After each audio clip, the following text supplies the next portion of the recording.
Happy Thursday, everybody. It's week 11 of Fantasera football. Today is a very special Thursday because it is my dad's birthday. Anybody who knows me knows how close I am with my dad. He's the reason I watch football. He's the reason I love football. Our father-daughter bonding is usually sharing a picture of Coors Light while we're watching football. So if you know him, if you see him today, if you're friends with him on Facebook, reach out to him, wish him a happy birthday. He is literally the best dad ever. I have my start, sits, and sleepers for you as always, so we will get into that in just a second, but happy birthday, Dad.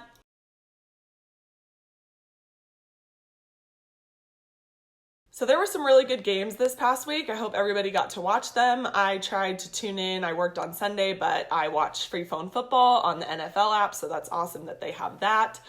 Luckily, the Broncos were on a bye, so I wasn't let down at all this past week. We'll see what happens this week. Fingers crossed.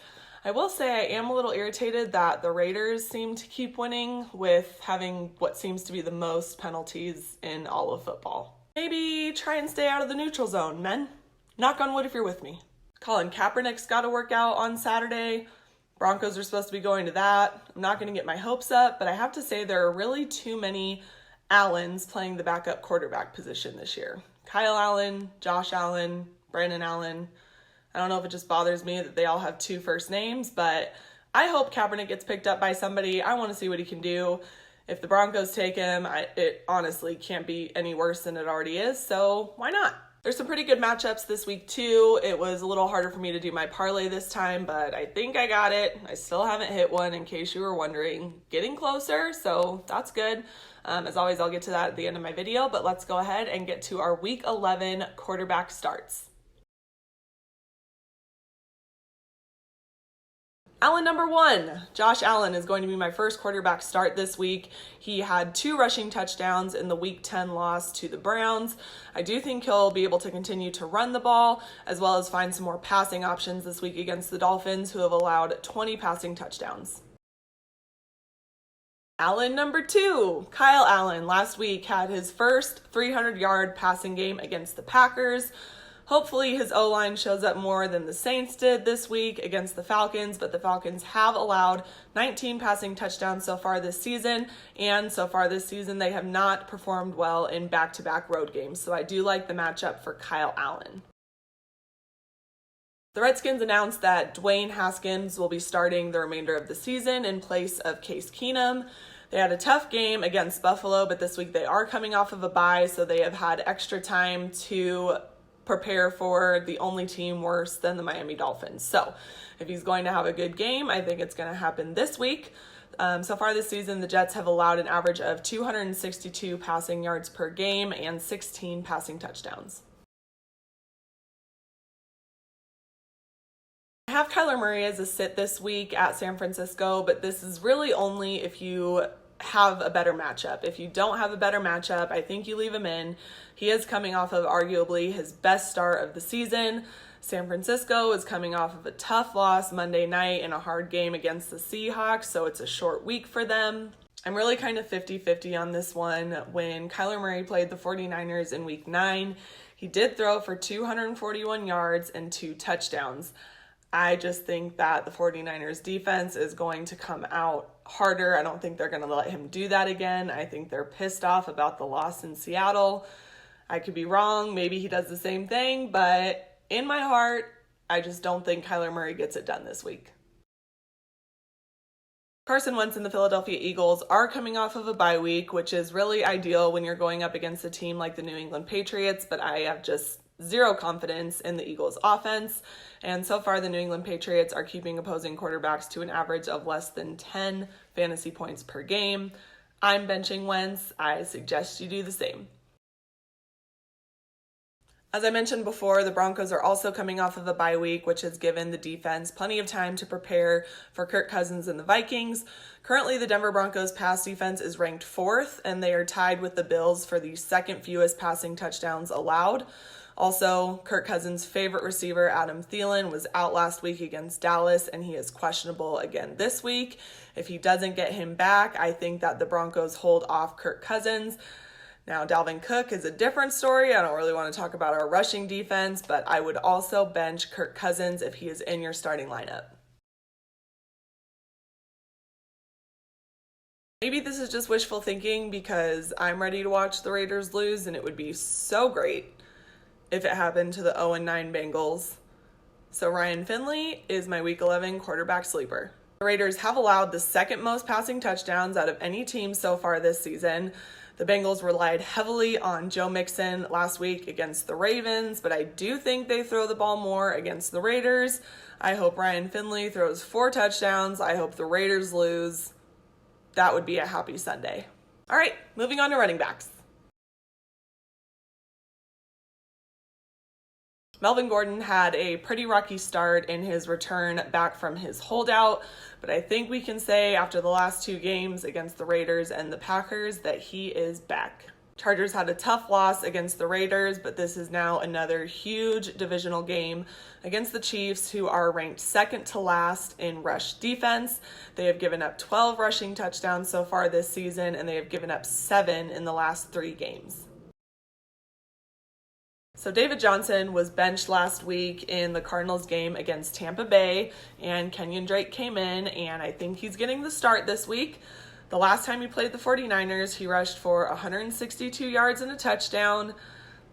I feel like I'm contradicting myself because Kyler Murray also had a good game the last time he played the Niners, and now I have him as a sit. But again, something is just telling me that Kenyon Drake will have a big game this week, Week 11. I'm going to start him, so I hope I'm right. Ty Johnson, who is the backup to Kerryon Johnson, is likely out with a concussion, so I do like the matchup for J.D. McKissic against the Cowboys, especially in PPR leagues. Over the last 2 games, the Cowboys have allowed 7 receptions to running backs. Philip Lindsay at Minnesota is going to be my first running back sit for Week 11. He is still not getting more carries than Royce Freeman. The Minnesota Vikings have only given up 2 rushing touchdowns on the season. They just held Ezekiel Elliott to 47 yards.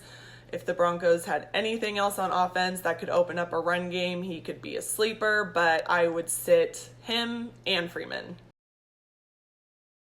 As I mentioned before, David Johnson was benched last week in the game against Tampa Bay. He ended up with 2 total yards on 5 carries.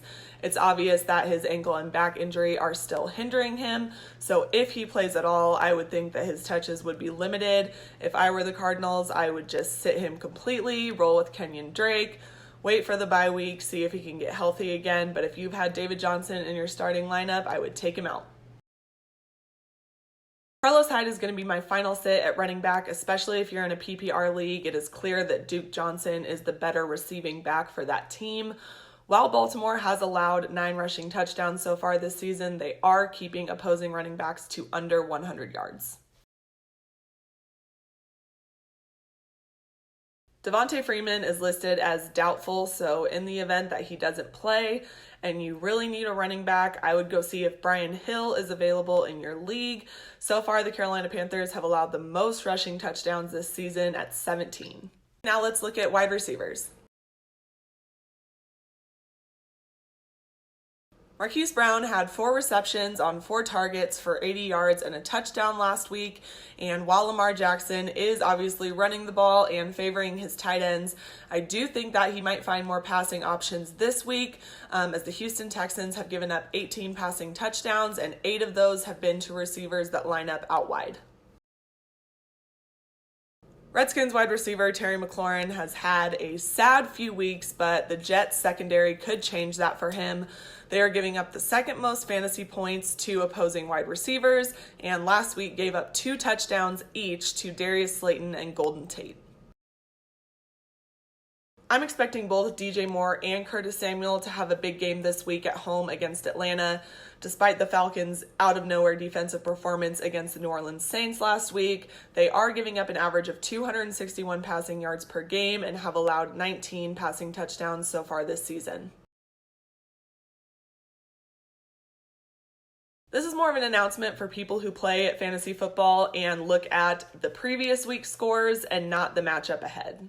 If you started Christian Kirk in week 10, shout out to you. It was probably your best start of the week. He finished with the most fantasy points out of any wide receiver last week, but there is a big difference between the Tampa Bay Buccaneers, who are ranked dead last in pass defense, and the San Francisco 49ers, who are ranked first in pass defense. Do not expect a similar performance from Christian Kirk this week. The last time the Cardinals played the 49ers, he finished with 2 receptions and 8 yards. Stefon Diggs was only targeted 6 times last week against the Dallas Cowboys. It seemed like Kirk Cousins was only looking for his tight end Kyle Rudolph, especially in the red zone. Again, if Adam Thielen is out, I would think the Denver secondary puts most of their focus on Stefon Diggs, and I would also expect the Vikings to run the ball with Dalvin Cook and maybe look for shorter passes. So if you have Diggs in your starting lineup, you might want to look for a better matchup with a different receiver. Alshon Jeffrey has been having a rough season, and I'm not expecting it to get any better at home against New England this week. The Patriots have only allowed 3 passing touchdowns, and none of those have been to receivers lined up out wide. So I picked up Deebo Samuel this week on the waivers, and I'm stoked about it. Emmanuel Sanders left last week's game with a rib injury. Even if he does come back, I would expect Deebo Samuel to get most of the targets. They're playing the Arizona Cardinals at home, and the Cardinals have allowed the most passing touchdowns out of any team this season. Plus, how can you not cheer for a guy named Deebo? All right, so that wraps up week 11 of Fantasera Football. As always, thank you guys so much for watching these videos. If you haven't yet, please go subscribe to my YouTube channel. It's called Fantasera Football. Follow me on Instagram at Fantasera Football 2019. I will have my 8-leg parlay up at the end of this video. Shout out to my dad again. Happy birthday. I hope you're having a great day. I can't wait to be home in a few weeks and see you. Again, all my viewers, good luck in your fantasy leagues. I will see you next Thursday.